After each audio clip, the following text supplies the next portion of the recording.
Most people think Henry Ford invented the automobile. He didn't. But what he did was arguably far more important. He made the car affordable, accessible, and in doing so, he didn't just put America on wheels. He fundamentally reshaped the nation itself.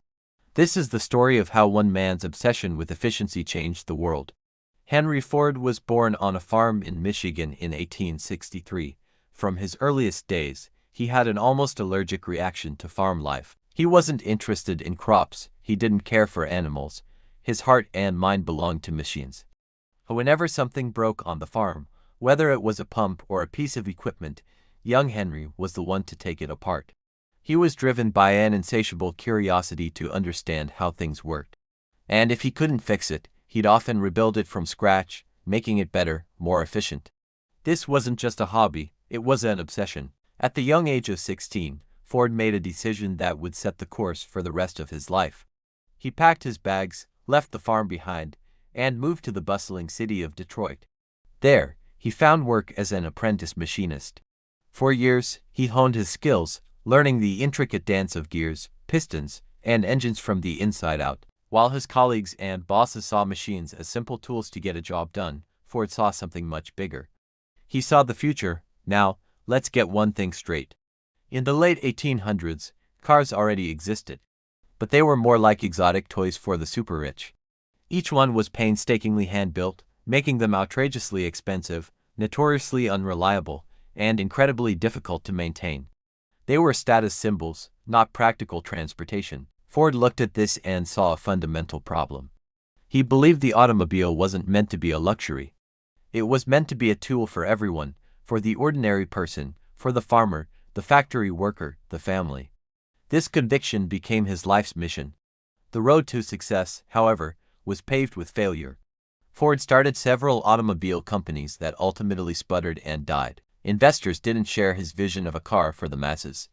They wanted to build expensive cars for wealthy clients to turn a quick profit. But Ford was stubborn. He refused to compromise on his vision. Finally, in 1903, he found partners who believed in him, and the Ford Motor Company was born. His first few models were successful, but they weren't the revolution he was dreaming of. That revolution arrived in 1908, with a name that would become legendary. The Model T. The car itself was a masterpiece of simplicity. It was durable, designed to handle the rough, unpaved roads of rural America. It was easy to repair, so an owner with a basic set of tools could fix most problems themselves. It was, as Ford famously said, available in any color so long as it is black. But the true genius wasn't the car, it was how he built it. In 1913, inside his new Highland Park plant, Ford introduced a concept that would change manufacturing forever: the moving assembly line. Before this, cars were built in one spot. Workers would move around the stationary chassis, bringing parts and tools to it. It was slow and inefficient. Ford flipped the entire process on its head. He had the car moved to the workers. Each worker was trained to perform one specific, simple task over and over again, as the car chassis glided past them on a conveyor belt. The results were nothing short of miraculous. The time it took to assemble a single Model T plummeted from over 12 hours to just 90 minutes. This incredible leap in efficiency meant that production costs collapsed. And Henry Ford, true to his vision, passed those savings directly onto his customers. The price of the Model T dropped year after year, eventually falling to a point where it was within reach of the average American family. America fell in love with the Model T for the first time. Millions of people who had never traveled more than a few miles from their homes could now explore the country. It was a liberation.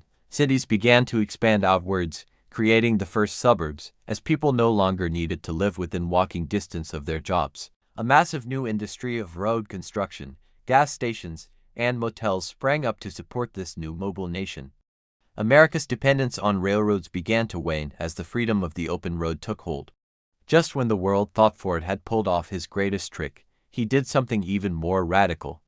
In 1914, he made a stunning announcement that sent shockwaves through the industrial world. He was doubling the average wage at his factories to $5 a day. At the time, this was an unheard of sum. Most factory owners paid their workers about half that. His competitors and fellow industrialists thought he was insane. They accused him of ruining the labor market. But Ford wasn't being charitable, he was being strategic. He understood a profound economic principle that others had missed. If you pay your workers enough, they can afford to buy the very products they are making. It was a virtuous cycle. The $5 day wasn't just a wage increase. It was an investment in his own customers. The results were immediate and transformative. Productivity at the Ford plants soared. The constant problem of worker turnover, which plagued most factories, practically disappeared. The best mechanics and laborers from all over the country flocked to Detroit for a chance to work for Ford. And, as he predicted, his profits exploded. Henry Ford didn't just create a car for the masses.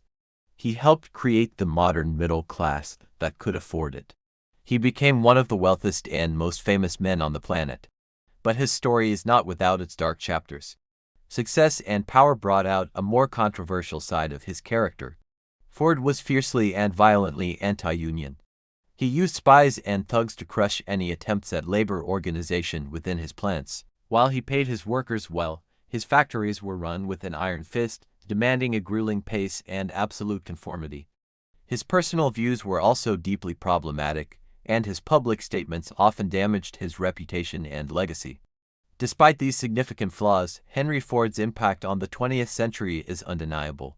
He did more than just build cars, he built a system. He perfected the art of mass production, creating a blueprint that would be copied by industries all over the world. He reshaped labor economics, proving that high wages could lead to high profits. By the time he passed away in 1947, the world he left behind was almost unrecognizable from the one he was born into. The automobile had dictated the layout of our cities, the nature of our work, and the very definition of personal freedom. Henry Ford didn't invent the car, but he put an entire nation, and eventually the world, on the road. Thanks so much for watching.